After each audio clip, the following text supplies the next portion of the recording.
In this video, I'll show you how to hide the coupon code fields in WooCommerce. As you can see in this example, by default, WooCommerce displays the coupon fields on the cart page right over here, as well as on the checkout page at the very top right here. So if you're not offering any coupon codes and want to remove this field from a simpler checkout experience, in this video, I'll show you how to do that.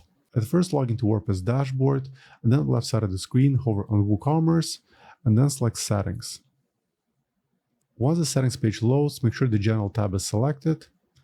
Now scroll a bit down till you find this section, Enable Coupons, then look for this first option, Enable the use of coupon codes, make sure it's unchecked, then save the changes.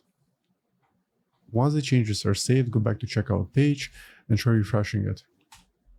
And as you can see, the coupon field is now hidden from the checkout page. Now let's take a look at the cart page. Yeah, it's also not visible right here. So for now, that's all for this video. I hope you found useful. If more WordPress tutorials, please subscribe to my channel. Thank you.